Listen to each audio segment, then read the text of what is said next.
Ada doa yang dijawab, ada yang doa Tuhan gak jawab langsung, tapi dia katakan gak apa-apa, saya biarkan kamu lewati itu, tapi aku pastikan aku akan ada di situ menyertaimu. Jadi yang namanya lembah kekelaman itu saya lewati.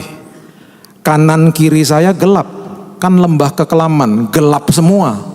Tapi apakah saya jalan di dalam kegelapan? Tidak pernah, karena saya jalan di dalam terangnya Tuhan. Di dalam lembah kekelaman. Kanan kiri saya gelap.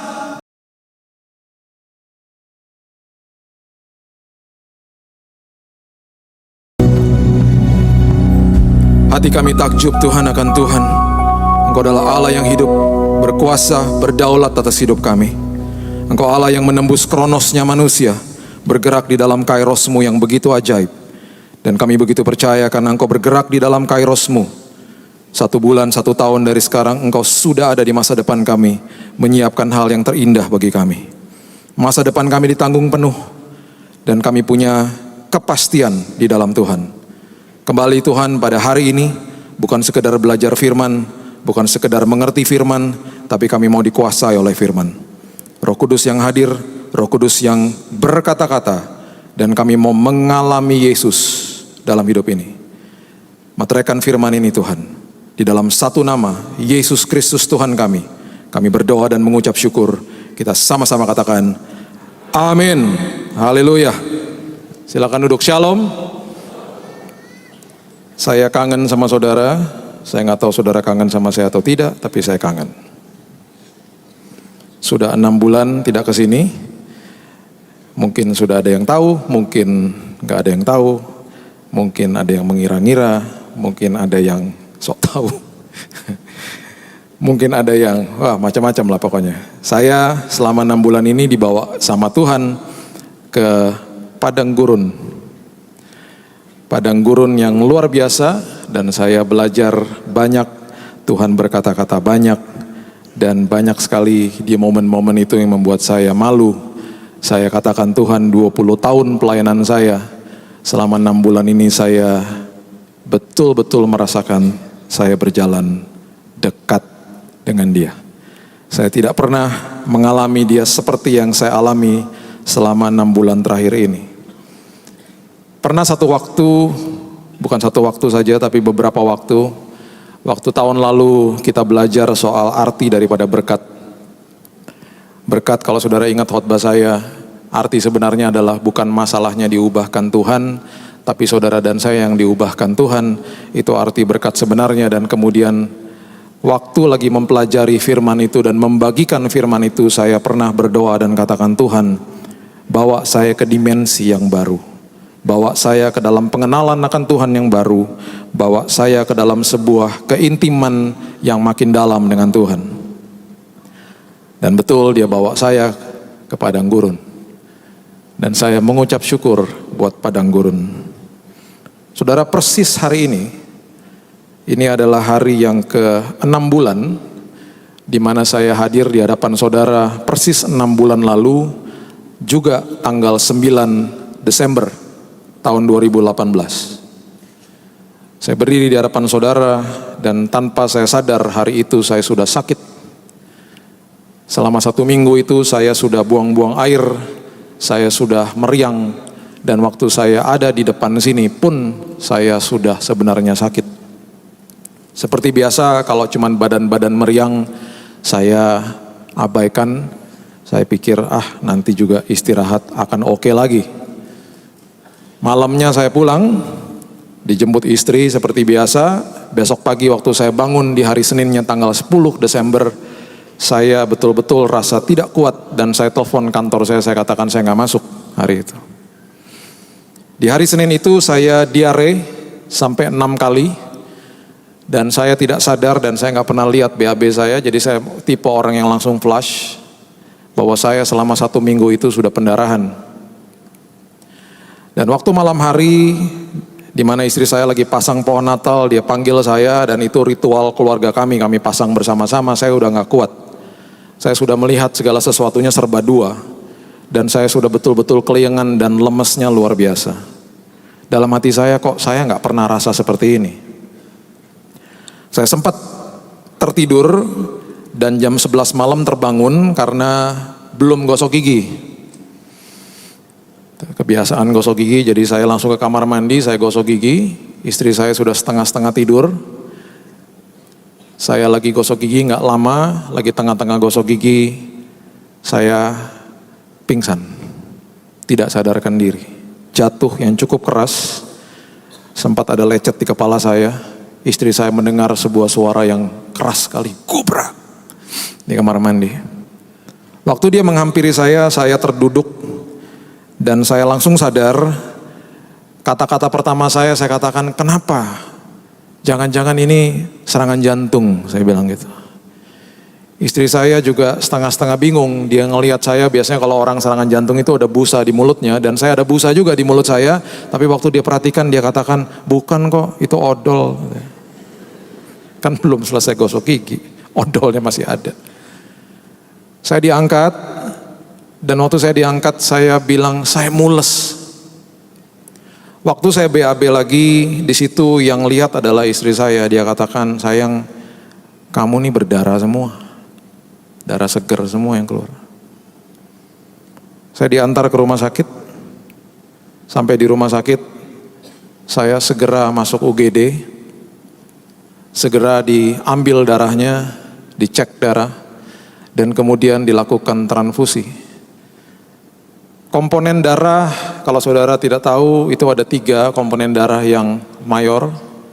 Hemoglobin sebagai darah merah, ya, penghantar oksigen dalam tubuh. Kemudian ada yang namanya trombosit, kalau saudara luka dia yang menutup luka saudara. Kemudian ada yang namanya leukosit atau darah putih.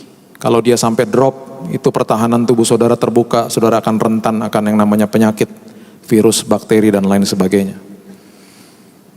Malam hari itu segera saya ditransfusi darah merah karena HB saya atau darah merah saya levelnya sudah sampai 5. Biasanya kalau laki-laki 13 sampai 18, tadinya saya juga 15. Ini sudah drop sampai 5, makanya saya pingsan. Oksigen diberikan, transfusi diberikan. Besok paginya dokter kemudian datang ke saya dan katakan, Pak, kenapa ya harusnya kalau ada pendarahan di perut atau pendarahan di dalam Bapak itu biasanya yang drop hanya darah merahnya saja, HB-nya. Kenapa ini semuanya drop? Trombositnya juga turun, leukositnya pun turun. Ini pertanyaan yang mencurigakan bagi dokter. Singkat cerita, saya dirawat selama 10 hari, transfusi berjalan terus, dan di hari yang ke-10 ketika darah saya sudah mulai naik sedikit, belum normal, saya diperbolehkan pulang. Saya diperbolehkan pulang. Dengan catatan kalau sampai nanti ada apa-apa, segera lapor ke dokter. Dokter katakan, Pak, kalau virus biasanya 2 minggu semuanya pasti normal lagi. Kita harapkan itu yang terjadi. Sempat saya di kolonoskopi, endoskopi, dan dinyatakan bahwa di dalam perut saya memang ada luka, tapi bukan sesuatu yang serius, malah kecenderungannya membaik. Sampai di rumah saya makin lemas. Tanggal 26 Desember adalah waktu di mana saya harusnya mengantar jemaat ke Israel. Saya mohon maaf kalau ada 80% dari jemaat Betani yang akan ikut. Dan saya tidak jadi pergi. Karena tanggal 25 dokternya katakan, Pak, kita pantau terus, Bapak nggak usah batalin dulu, tanggal 25 kita cek di hari terakhir. Kalau sampai drop, nanti saya kasih tahu pendapat saya, Pak, di hari itu. Tanggal 25 saya cek, darah saya semuanya makin turun. Dokter katakan tidak boleh traveling, Pak. Dengan berat hati saya batalkan trip saya ke Israel. Kemudian dokter katakan begini, Pak, ini sudah lewat 2 minggu. Dan kalau sampai ini terjadi, mau tidak mau kita harus cek pabrik darah. Pabrik darah itu adalah sumsum tulang belakang, bone marrow, letaknya di belakang sini. Kita lihat, Pak, kita cek bone marrow-nya. Tes bone marrow itu tidak nyaman, saudara, karena yang bisa dianestesi atau dibius itu hanya dagingnya saja. Jadi ketika suntikan masuk dan dia masuk ke daging itu dianestesi masih oke, nggak berasa. Tapi ketika suntikan itu yang cukup besar masuk ke dalam tulang, tulang tidak bisa dianestesi. Saudara akan menjerit. Saya harapkan saudara tidak akan pernah alami itu. Saya menjerit. Dan itu sakitnya luar biasa. Saya katakan sama dokter, gimana dok, kapan bisa di tes bone marrow-nya? Dia katakan, tunggu, saya mau liburan dulu sebentar, nanti habis tahun baru kita cek. Istri saya nggak sabar, dia bilang udah kita ke Singapura aja sebentar, cek aja di sana. Jadi akhir tahun, bulan Desember di akhir tahun itu kita pergi ke Singapura, kita dirujuk ke dokter di Mount Elizabeth. Waktu sudah dicek di sana, dokter katakan nanti hasil akan keluar tanggal 2 Januari. 2 Januari. Saya diberikan tempat oleh salah satu jemaat nginden yang ada apartemen di sana, di daerah Lavender. Saya bersuka cita dan mengucap syukur. Saya nggak pernah minta-minta, dia yang tiba-tiba nggak tahu gimana bisa WhatsAppan nanyain saya ke sana dan katakan, loh saya itu ada tempat di sini, Bapak tinggal sini aja. Jadi saya menginap di sana dengan istri saya. Dan selagi saya nunggu hasilnya, Tuhan menyatakan dirinya kepada saya. Mulai dia berbicara, dan setiap kali dia bicara itu selalu jam 5 pagi. Saya sampai nanya sama Tuhan, kok jam 5 terus sih Tuhan? Tuhan katakan gini, kan kamu selalu bangun jam 6 biasanya. Supaya kamu ingat apa yang saya katakan. Lewat mimpi, lewat visi, kamu ingat dan ketika kamu bangun, saya harapkan kamu tulis sebagai jurnal dalam perjalananmu. Oke Tuhan. Penglihatan pertama saya, sebelum saya dapat hasil, Tuhan sudah kasih tahu sama saya. Tapi saya nggak berani kasih tahu istri saya. Jadi satu pagi, jam 5 pagi, ada penglihatan yang jelas sekali, jam 5 pagi, ada suara begini kepada saya, bahasa Inggris. I stop your leukemia. Saya stop kanker darahmu. Waktu saya terbangun, saya langsung kaget dan juga diteduhkan hati saya. Oh, oke Tuhan. Berarti nanti tanggal 2 hasilnya adalah kanker darah. Tapi mengucap syukur, Tuhan sudah beracara, Tuhan sudah stop. Oke Tuhan. Saya masih gak mau kasih tahu istri saya. Hari berikutnya ada penglihatan lagi, kemudian penglihatan itu begitu jelas. Ada seorang dokter di depan saya, dia membuka hasil daripada sebuah lab test dan dia katakan ini hasilnya. Dia tidak berkata-kata apapun, kemudian ada selembar kertas putih di hadapannya. Dan kertas putih itu betul-betul warnanya putih dan bersih sekali. Itu penglihatan kedua. Setelah itu lewat, kami ke dokter tanggal 2. Waktu masuk di kamar dokter, kemudian dia jelaskan perlahan-lahan, kemudian dia kasih tahu begini. I'm so sorry, saya minta maaf bahwa darahmu ini sudah terinfiltrasi. Ada zat asing yang masuk. Dan saya harus katakan Anda didiagnosa terkena AML, Acute Myeloid Leukemia. Itu adalah jenis kanker darah yang paling ganas. Paling ganas. Kanker darah tidak ada stadiumnya, kanker darah dinyatakan lewat jenis. Jenisnya saya mirip dengan apa yang dialami oleh Ibu Ani. Acute Myeloid Leukemia. Dokter katakan ini sangat ganas dan ini harus segera diatasi. Istri saya nangis, terus dia tanya, kok kamu tenang aja? Saya bilang, ya Tuhan udah kasih tahu sama saya. Kenapa kamu nggak kasih tahu sama saya? Saya bilang, ya udahlah, nggak usah tahu, saya bilang gitu. Saya bilang sama dokter di Mount Elizabeth, saya bilang karena itu rumah sakit swasta, saya katakan saya tidak di cover asuransi. Jadi saya tidak akan berminat untuk dirawat di sini. Kemudian dengan baik hati dia katakan, mau coba SGH, Singapore General Hospital. Istri saya yang sudah berpuluh-puluh tahun punya usaha untuk evakuasi medis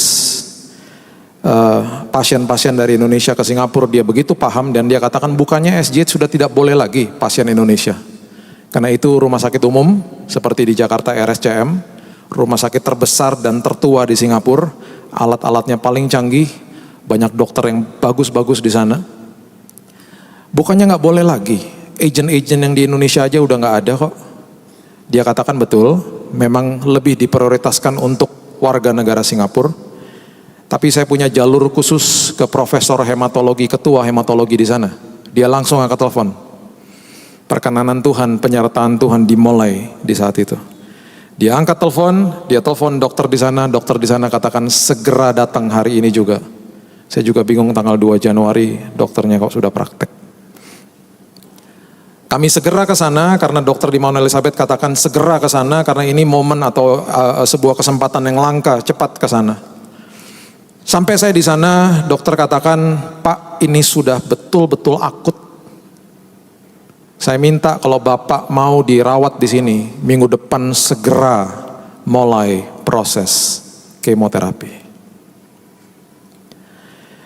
Saya katakan, Dok, saya ada 2 pertanyaan. Saya mau tahu dananya berapa, karena saya tidak di cover asuransi. Yang kedua, saya minta izin pulang ke Indonesia sebentar karena anak saya yang kedua ikut dan dia kelas 6 SD. Saya harus pulangkan dia ke Jakarta, tata dengan baik karena saya harus tinggalkan dia. Kalau saya sampai harus kembali ke sini dengan istri saya harus titipkan dia karena dia lagi dalam proses mau ikut ujian nasional, dia kelas 6 SD. Dokter katakan oke, pulang, jangan lama-lama, dalam hitungan 3 hari atau 4 hari kamu segera harus kembali. Saya dikasih tahu dananya berapa. Waktu kami pulang, di taksi saya bilang begini sama istri saya. Prinsipnya 2. Jangan minta-minta sama manusia. Jangan posting-posting apapun di sosial media. Saya nggak mau seolah-olah ngasih kode lah, apalah, tidak mau. Saya tidak mau minta sama manusia. Karena saya punya daddy saya yang unlimited. Saya punya papa di surga yang tidak ada batasnya. Jadi saya bilang, Tuhan, saya tidak ada asuransi. Kalau Tuhan bawa saya ke padang gurun ini, kalau Tuhan berkenan saya ada di Singapura untuk dirawat, Tuhan yang sediakan semuanya. Permintaan saya yang kedua, Tuhan, saya tidak mau hutang kepada rumah sakit. Saya tidak mau hutang. Saya tidak mau minta sama manusia dan saya tidak mau hutang.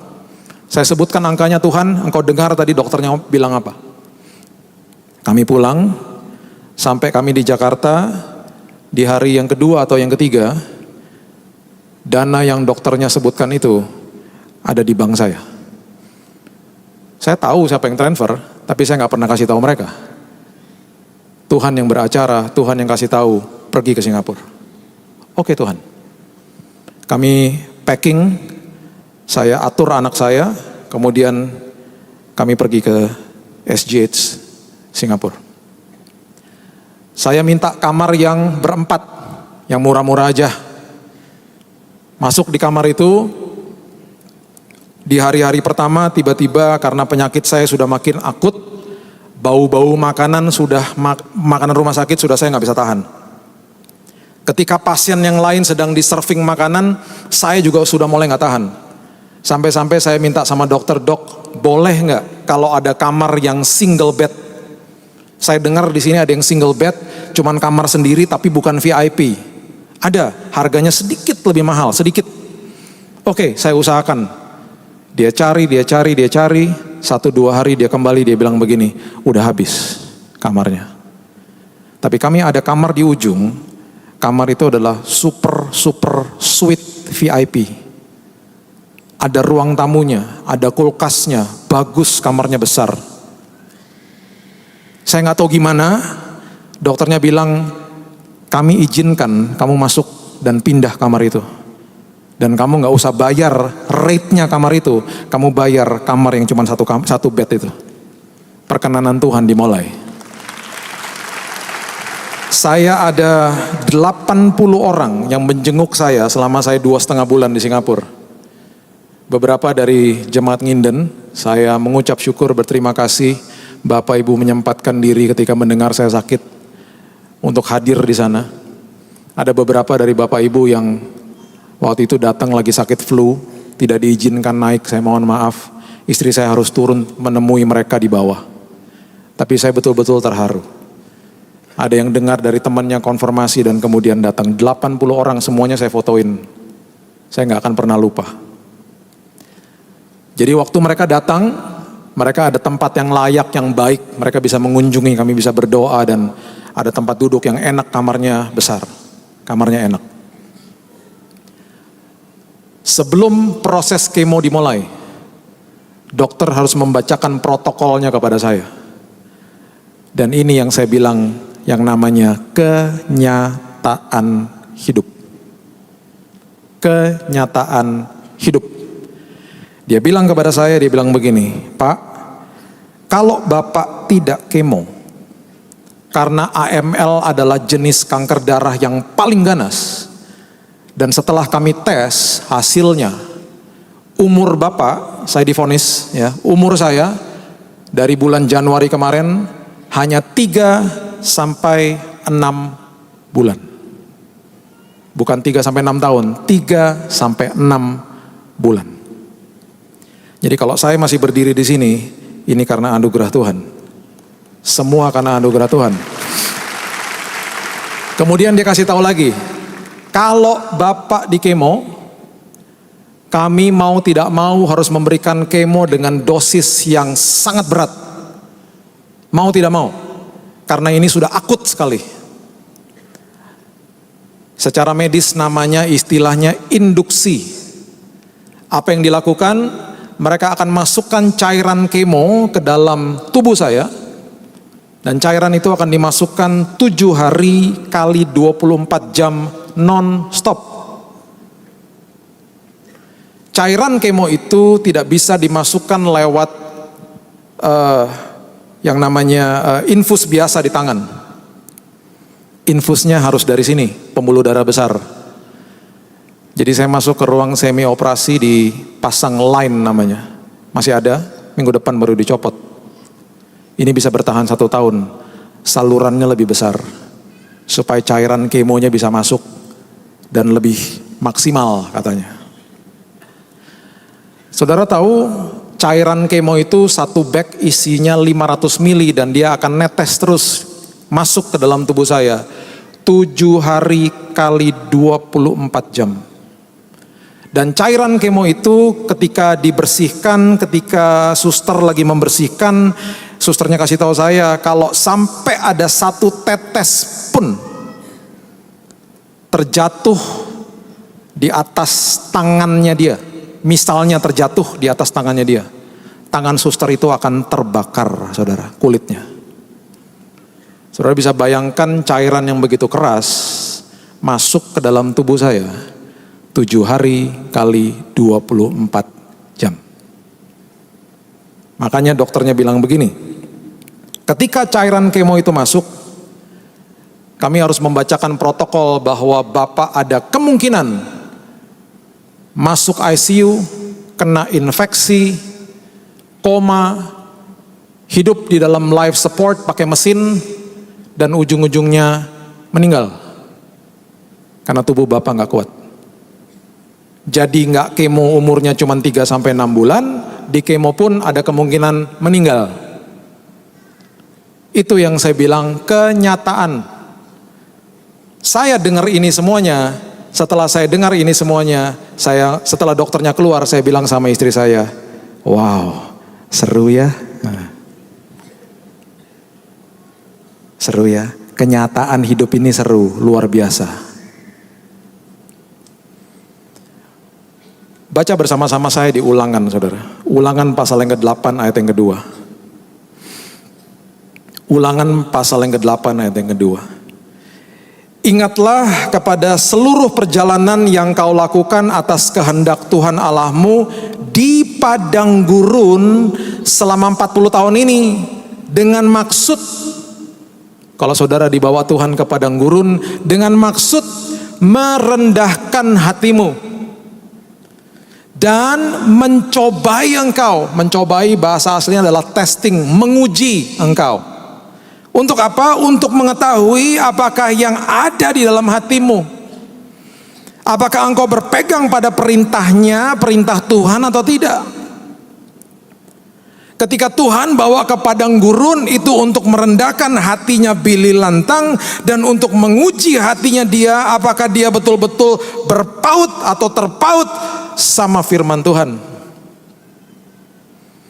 Dan waktu saya masuk ke sana, saya terus memegang Amsal 4 ayat 20 sampai 23 yang berbunyi begini. Amsal 4 ayat 20. Saya baca ini setiap hari dan saya baca ini dengan suara yang keras supaya telinga saya dengar. Saya baca dan akhirnya ini menjadi ayat favorit saya selama perjalanan saya di padang gurun. Amsal 4 ayat 20. Hai anakku, perhatikanlah perkataanku. Arahkan telingamu kepada ucapanku. Jangan semuanya itu menjauh dari matamu, simpan itu di dalam lubuk hatimu. Jangan jauh-jauh sama firman Tuhan, simpan in the midst of your heart, taruh di dalam hatimu. Kenapa? Karena ini.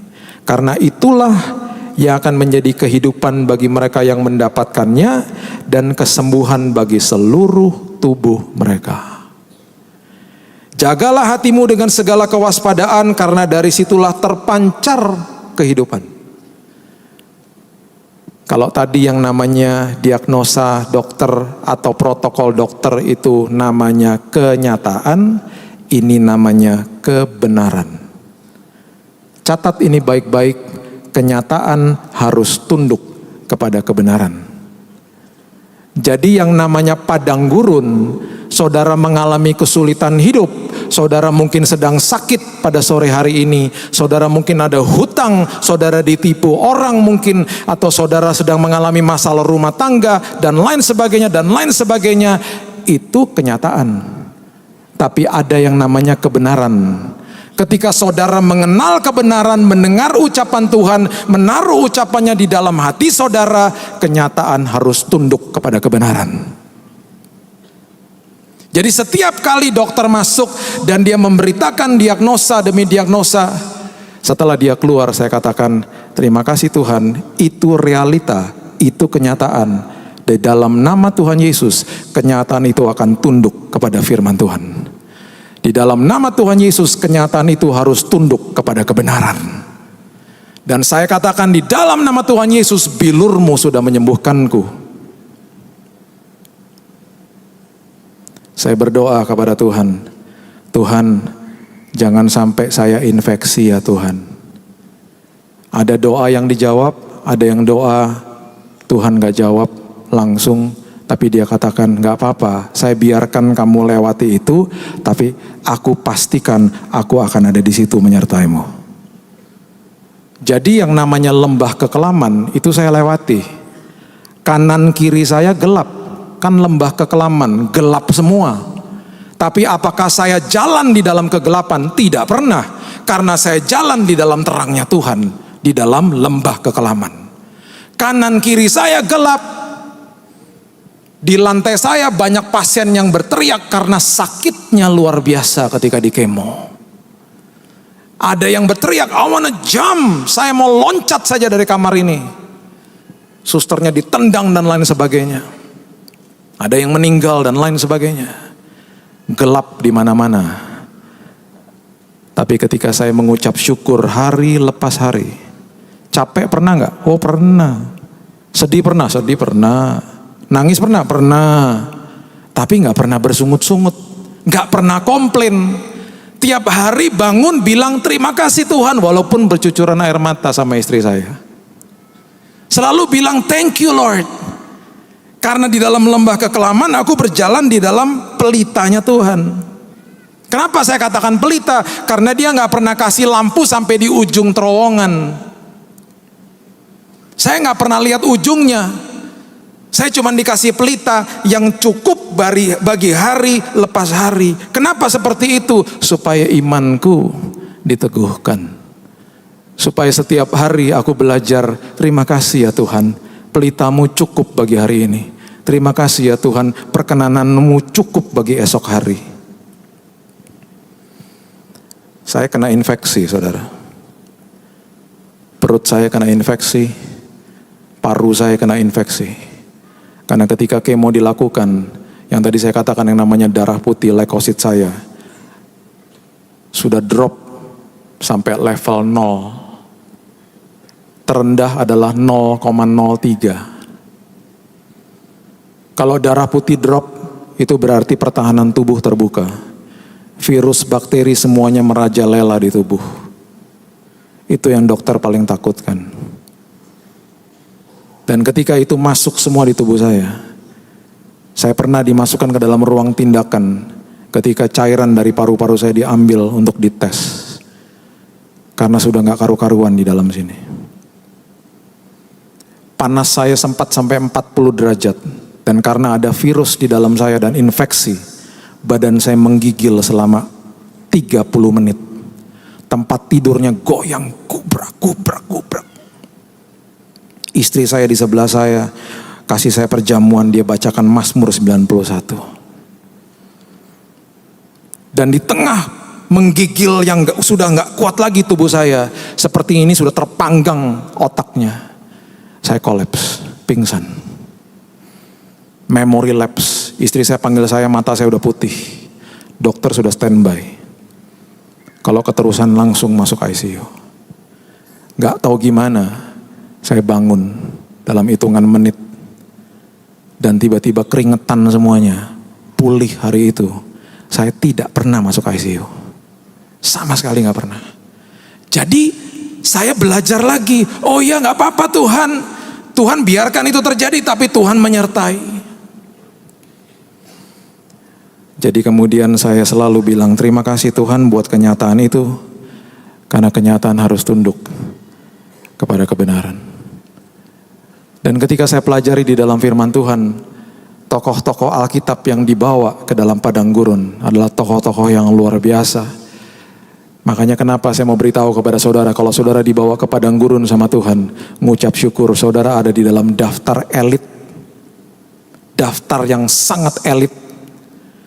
Musa dibawa ke padang gurun, Yusuf dibawa ke padang gurun, Yohanes Pembaptis dibawa ke padang gurun, Yesus pun dibawa ke padang gurun. Dan semua orang tokoh Alkitab yang dibawa ke padang gurun, ketika mereka keluar dari padang gurun, mereka menjadi manusia-manusia dahsyat bagi Tuhan. Dahsyatnya luar biasa. Jadi kalau dibawa ke padang gurun menghadapi masalah, bilang terima kasih Tuhan. Saya masuk dalam daftar elit tokoh Alkitab. Yohanes Pembaptis, coba saudara buka Lukas pasal yang ketiga. Lukas pasal yang ketiga, ayatnya yang kedua mengatakan begini. Ini sebuah ayat sindiran sebenarnya. Pada waktu Hanas dan Kayafas menjadi imam besar loh saudara, datanglah firman Allah, bukan kepada imam besar, bukan dinyatakan di dalam bait Allah, datanglah firman Allah kepada Yohanes anak Sakaria di mana? Bukan di dalam bait Allah, di padang gurun. Makanya kenapa ketika manusia dibawa ke padang gurun dengan kesulitan hidup yang betul-betul overwhelming, memukau manusia. Aduh Tuhan, sulit sekali hidup ini. Sakit Tuhan. Ditipu Tuhan saya. Disakiti hatiku Tuhan. Ketika Tuhan bawa saudara ke padang gurun, itu tempat favoritnya dia untuk bicara sama saudara. Karena kita gak ada pengharapan lain kecuali dia. Makanya untuk mengambil atensi kita, seringkali atau kadangkali kita dibelokkan sama Tuhan masuk ke padang gurun. Di situ dia akan banyak bicara kepada saudara dan saya. Dan ketika itu terjadi, ikuti teladan Yesus ketika dia ada di padang gurun. Matius pasal yang keempat, coba saudara buka. Ayat yang pertama mengatakan begini. Matius pasal yang keempat, ayat yang pertama. Maka Yesus dibawa oleh Roh ke padang gurun untuk dicobai iblis. Wow, Yesus aja dibawa ke padang gurun. Dan ketika dia dicobai 3 kali, sebuah pernyataan yang dia ucapkan itu yang memukau saya. Dan saya harus bagikan ini kepada saudara, ayat yang keempat. Yesus menjawabnya seperti ini. Tetapi Yesus menjawab, ada tertulis. Itu kalimat yang pertama. It is written. Kemudian dia kutip firman Tuhan. Ayatnya yang ketujuh. Setelah cobaan yang kedua, Yesus berkata kepadanya, ada pula apa? Tertulis. It is written. Apa yang tertulis? Kebenaran firman Tuhan. Ayat 10. Maka berkatalah Yesus kepadanya, enyahlah iblis, sebab ada tertulis. Jangan hanya sekedar mengerti firman, harus dikuasai firman dan harus hafal firman. Kalau menghadapi kesulitan hidup, katakan sudah tertulis. It is written. Apapun yang aku minta di dalam nama Tuhan Yesus, He will do it for me. Dia akan lakukan bagi saya. Whatever, anything. Saudara bisa kutip ayat itu. Saudara bisa kutip lagi, Yohanes 14 mengatakan, hatiku tidak gelisah karena aku percaya kepada Bapa dan Yesus. Let your heart not be troubled. Ketika saudara menghadapi sakit penyakit, bilurnya sudah menyembuhkanku. Kenapa? Karena it is written. Sudah tertulis. Dan kenyataan engkau harus tunduk kepada kebenaran. Itu yang Yesus lakukan. Itu teladan yang harus betul-betul dijalankan sama anak-anak Tuhan. Sudah tertulis. Karena firman itu hidup. Setelah saya menggigil dan pingsan, di dalam perawatan yang berikutnya saya mengalami hal yang sama. Dan waktu saya belajar firman ini, mulai ketika berikutnya ada hari-hari yang berikutnya saya sudah mulai menggigil lagi. Istri saya bilang begini, aduh panggil suster, panggil dokter. Saya bilang tunggu dulu. Kali ini kita gak usah panggil suster, gak usah panggil dokter. Kita di kamar berduaan, badan sudah mulai menggigil. Leukosit saya, darah putih sudah 0,03, sudah hampir gak ada. Saya bilang, kita sudah belajar firman, sudah tertulis. Jadi waktu istri saya mulai berdoa, saya bilang, biarkan kita berdoa dengan kata-kata seperti Yesus ucapkan. Saya mulai ucapkan firman ini. Badan sudah mulai menggigil. Kalau diterusin pingsan lagi seperti kemarin-kemarinnya. Dan saya katakan, Tuhan sudah tertulis bahwa aku disembuhkan oleh-Mu. Sudah tertulis, aku perkatakan kesembuhan dan panas ini turun Tuhan. Aku tidak menggigil lagi. Sempat menggigil 10 menit. Setelah saya perkatakan sudah tertulis, tiba-tiba itu panasnya turun semuanya dari badan, hilang dari kaki. Istri saya katakan, wow, aku bisa rasa ada kuasa yang masuk lewat kakimu. Kita tiba-tiba berdua tertawa, seru banget ya. Perjalanan di padang gurun luar biasa. Di bulan Februari, setelah treatment kemo yang pertama, setelah saya mengidap infeksi, tagihan rumah sakit membengkak 2 kali lipat. Setiap 5 hari ada petugas dari business office, dari tempat tagihan rumah sakit yang masuk ke kamar. Lihat dokter, lihat suster masih oke, kami masih bisa tersenyum. Lihat tukang tagih kita suka, iya dia lagi datang. Bawa amplop dan selalu tersenyum, halo. Hati kita suka gini, tagihan. 5 hari lagi, tagihan. Pernah udah 5 hari, orang tagihan gak datang. Terus kita bilang, lupa kali ya. Tiba-tiba gak datang terus. Sampai 10 hari. Dalam hati saya bilang sama istri saya, waduh 10 hari. Pasti kalau datang besarnya luar biasa nanti. Betul. Pas 10 hari datang, dibuka amplopnya, Tuhan besar banget. Kalau saudara tanya gimana sih Pak kesan-kesannya? saya sukacita, saya senang jalan sama dia. Karena selalu ada kepastian di dalam dia. Kadang-kadang lihat di depan mata, waduh, tapi langsung ingat, oh iya ya, punya daddy yang tidak punya batas. Langsung saya baca bilang, Dad, lihat ya, oke ya, udah lihat ya, oke. Masukin lemari. Gak tahu gimana, ada aja yang ngasih ya. Sekali lagi ya, gak pernah minta siapa-siapa, gak pernah kasih kode di sosial media, makanya saudara kalau cek sosial media saya, gak pernah ada bilang, wah saya lagi sakit, gak ada. Tidak ada. Gak ada. Dan saya bilang, Tuhan saya gak mau berhutang. Keluar dari treatment pertama, membengkak semuanya. Tagihan membengkak. Semuanya terbayar lunas sama Tuhan. Lunas.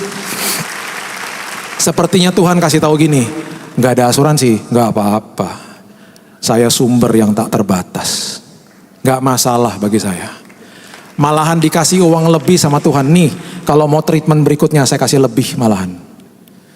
Di bulan Februari, saya dibilang sama dokter, kita cek bone marrow lagi ya. Dicek lagi, kita lihat hasilnya dari kemo yang pertama. Tujuannya dari kemo yang pertama itu supaya kadar kankernya itu di bawah 5%. Ya 4-3 gitulah. Saya dipanggil setelah selesai dites, masuk ke kamar dokter. Dia duduk. Saya duduk, istri saya duduk. Dia katakan, Pak, kami tidak menemukan satupun sel kanker dalam tubuh Bapak. Bapak dinyatakan clean, bersih, total. Saya nanya lagi sama dia, loh katanya waktu itu katanya di bawah 5. 1, 2, 3, 4, 5%. Dia sampai lihat saya gini, no, you are clean. Nothing. We found nothing. Kenyataan harus tunduk sama kebenaran. Di situ kami mengucap syukur. Saya bilang, Tuhan, terima kasih. Semua yang Tuhan kasih lihat sama saya, ketika dokter membuka kertas putih, semuanya terjadi satu-satu. Dokter bilang, teruskan ya. Nanti treatment yang kedua, ketiga, keempat, kita buatnya lebih rendah dosisnya. Kemo itu kayak minum obat antibiotik. Udah sembuh, habisin tapi obatnya. Jadi saya masuk dalam treatment sampai 4 kali. Makanya saya sedikit lama. 2 di Singapura, 2-nya di Jakarta. Semuanya selesai. Dokter di Jakarta malahan bilang, Pak udah ketiga cukup. Tapi saya bilang, dokter Singapura bilang 4 kali, ya udah 4 kali. Setelah selesai semuanya, 2 minggu lalu saya ketemu sama dokter lagi di Singapura. Dia katakan, kamu gak usah balik lagi, kamu baliknya lagi 6 bulan lagi. Kemudian saya tanya gini, Dok, saya boleh khotbah lagi gak? Boleh. Pertanyaan kedua, Dok, boleh traveling gak? Boleh. Lihat jadwal, oh Bethany, oke. I'm coming to Bethany. Jadi minggu lalu, saya sudah mulai khotbah perdana di Jakarta. Minggu ini saya lihat tanggalnya, Tuhan ini lucu ya, bisa persis 6 bulan. 6 bulan lalu di Bethany Nginden, persis hari ini 6 bulan. Tanggal 9 Juni sama 9 Desember. Dan saya datang dan berdiri di depan sini. Ini semuanya karena kemuliaan Tuhan. Semuanya karena Tuhan. Saya tutup dengan ayat ini saudara. Dan saudara nanti pulang, saudara camkan ayat ini dan saudara bawa pulang. Yesaya 48 ayat yang ke-10 dan 11 mengatakan begini. Yesaya 48 ayat 10. Sesungguhnya aku telah memurnikan engkau. Namun bukan seperti perak, tetapi aku telah menguji engkau dalam dapur kesengsaraan. Perhatikan ayat 11. Aku akan melakukannya oleh karena aku. Jadi kalau dalam tanda kutip kita masuk ke dalam kesengsaraan hidup, dalam padang gurun ya, diajak sama Tuhan ke padang gurun, itu semuanya karena Dia. Kenapa? Diulang lagi, ya oleh karena aku sendiri, ayat 11. Aku akan melakukannya oleh karena aku, ya oleh karena aku sendiri. Kemudian dijawab begini, sebab masakan namaku akan dinajiskan. Dengan kata lain begini, ketika saudara diajak masuk ke dalam padang gurun, firman Tuhan katakan, engkau aku percaya karena ketika engkau melewati padang gurun ini, engkau tidak akan menajiskan namaku. Yang ada adalah engkau senantiasa mengucap syukur, dan itu membuat hati aku bangga atas hidupmu. Kalau aku kasih padang gurun ini kepada yang lain, dia akan mencak-mencak, dia akan komplain, dia akan mungkin menghujat namaku. Tapi engkau beda. Dan aku tidak mau namaku dinajiskan sama yang lain. Jadi kalau sampai engkau masuk ke padang gurun, menghadapi kesengsaraan hidup, berarti ada sebuah tanggung jawab, dan aku percaya di ujung daripada ini semuanya, kemuliaanku akan dinyatakan. Dan engkau tidak akan bersungut-sungut karena engkau akan mengucap syukur dalam hidupmu. Itu artinya saudara berarti dipilih, masuk dalam daftar elit, tidak akan menajiskan nama Tuhan. Dan pada akhirnya di ayat yang ke-11 dikatakan begini, aku tidak akan memberikan kemuliaanku kepada yang lain. Tidak akan memberikan kemuliaanku kepada yang lain. Ketika saudara bertemu saya sekarang, ketika orang-orang bertemu saya, orang-orang mengatakan begini, wah luar biasa Pak, luar biasa Pak, sampai sembuh dan lain sebagainya, luar biasa Pak. Betul, semuanya karena kemuliaan bagi dia. Semuanya karena dia. Karena saya tidak mau menajiskan namanya, kemuliaan bagi dia. Sama seperti saudara punya anak kecil, saudara akan mandikan dia, saudara akan sisir rambutnya, saudara kasih minyak telon. Berapa banyak di antara saudara yang paling suka dengan anak kecil yang bawa minyak telon? Enaknya luar biasa. Apalagi kalau dicampur sama AC, aduh enaknya minta ampun. Rambutnya disisir rapi, dan kemudian ketika jalan-jalan di mall dan ketemu sama orang, orang akan katakan, wow cantik sekali anaknya, ganteng sekali anaknya. Yang bangga siapa? Orang tuanya. Orang yang muji juga tahu itu anak gak bisa dandan sendiri, yang dandanin orang tuanya. Jadi ketika orang bilang, wah luar biasa bapak sembuh luar biasa Pak, yang bangga siapa? Tuhan yang bangga. Saya gak bisa kok, dia kok. Jadi dia sukanya apa? Dia suka mempertontonkan saudara kepada dunia. Betapa bangganya kita kalau sampai dibawa ke padang gurun, karena di ujung daripada itu semuanya, he likes to showcase you. Dia suka pertontonkan saudara. Nih loh anakku yang luar biasa, aku bawa dia ke padang gurun, lihat hasilnya. Semuanya untuk dia, semuanya untuk kemuliaan dia. Sore hari ini ketika saudara masuk ke dalam pergumulan hidup, bilang terima kasih Tuhan. Terima kasih Tuhan. Karena aku tahu bahwa kenyataan apapun, sesulit apapun, itu harus tunduk sama kebenaran firman. Dan aku akan menang di ujung daripada ini semuanya. Dan aku akan nyatakan kemuliaan-Mu Tuhan. Karena ketika aku dipercaya melewati padang gurun, aku tidak akan menajiskan nama-Mu Tuhan. Kemuliaan-Mu akan dinyatakan lewat hidupku. Berikan tepuk tangan kita untuk Tuhan kita. Terima kasih Tuhan. Tundukkan kepala saudara. Thank you Jesus. Thank you Jesus. Saya tergerak untuk berdoa bagi saudara yang sakit di tempat ini. Kalau ada saudara yang datang ke tempat ini dengan sakit penyakit, ada kabar baik bagi saudara. Sudah tertulis, bilurnya sudah menyembuhkan saudara. Bilurnya yang terjadi ribuan tahun yang lalu sudah tersedia bagi saudara. Kalau ada yang datang ke tempat ini dengan sakit penyakit, silakan angkat tanganmu. Terima kasih Tuhan. Boleh turunkan tanganmu. Ada yang kena kista, ada yang ada tumornya. Tuhan berkata kepada saya, kabar baik bagi saudara, Tuhan sudah menyediakan kesembuhan bagi saudara. Saya akan berdoa bagi saudara. Tugas saudara hanya satu, percaya. Apapun yang dokter katakan, terima sebagai kenyataan, supaya nanti ketika saudara menyaksikan kebaikan Tuhan, ada fakta medis yang saudara bisa tampilkan kepada dunia bahwa Tuhan saya lebih berkuasa. Tuhan saya lebih berkuasa. Hamba-Mu berdoa Tuhan, bagi setiap jemaat-Mu di tempat ini yang sudah angkat tangan, datang dengan sakit penyakit. Ada yang kena tumor Tuhan, ada yang kistanya Tuhan. Pada sore hari ini, semua kenyataan itu harus tunduk kepada kebenaran firman. Semua fakta medis harus tunduk kepada kebenaran firman.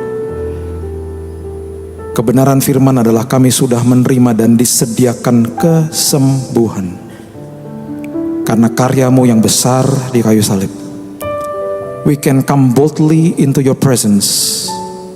Kami bisa datang dengan keberanian kepada tahta-Mu Tuhan, karena kami disebut anak-anak Tuhan yang sudah dibenarkan. We are the righteous people in God through Christ, and we deserve healing.